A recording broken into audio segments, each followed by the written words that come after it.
In this channel, I started a video series of serial killers that some of you may know and some of you may have never even heard of. In this video, I will tell you about one of the most brutal serial killers in America, who started his life of crime at the age of 8, raped thousands of boys and raped thousands of young children, and killed 21 people without mercy.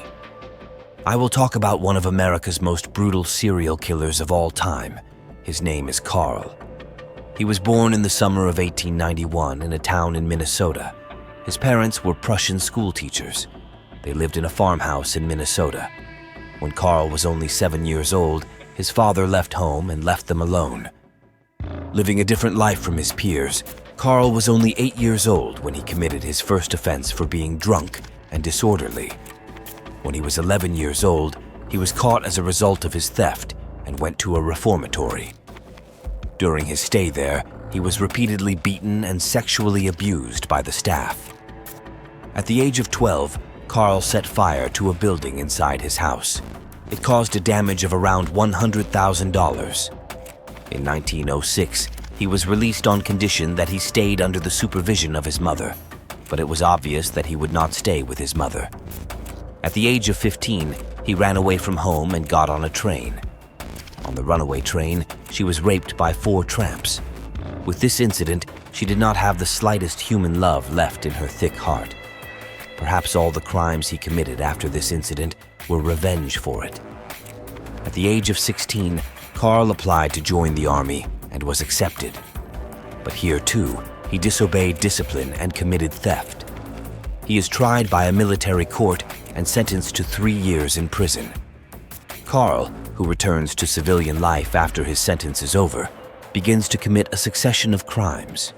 He is involved in countless cases of theft, arson, and rape. Soon he is caught for theft and is sent to prison again. He manages to escape from prison, where he can stay for 6 months. The first thing he would do was to steal again.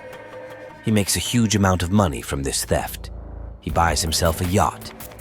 The yacht he bought was his murder vehicle.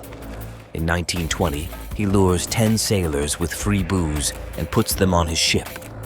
After sailing for a while, he gets them all drunk. After raping them one by one, he puts a bullet in their heads and throws them into the sea.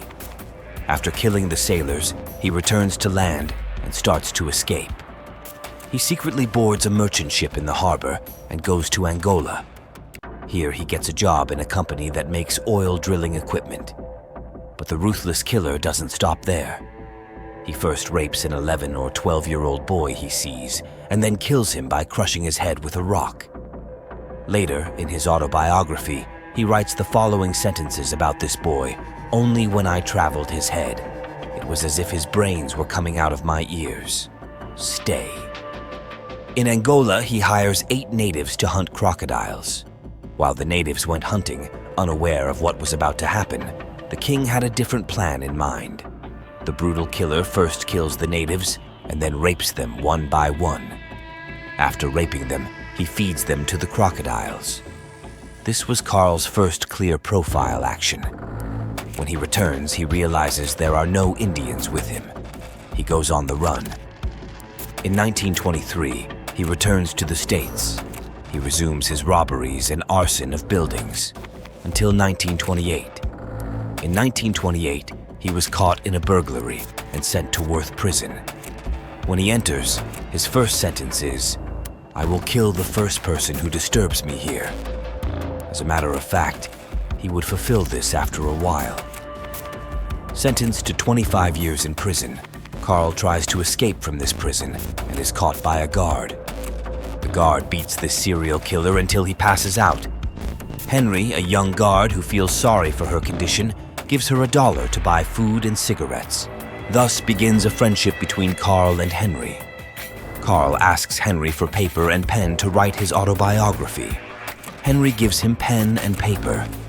Then this brutal murderer confesses his freezing murders and rapes one by one and writes that he has not the slightest regret for what he has done. Henry keeps Karl's writings. In later years, he wanted to publish it, but it could not be published because it was not suitable for publication. It could only be published as a book in 1970.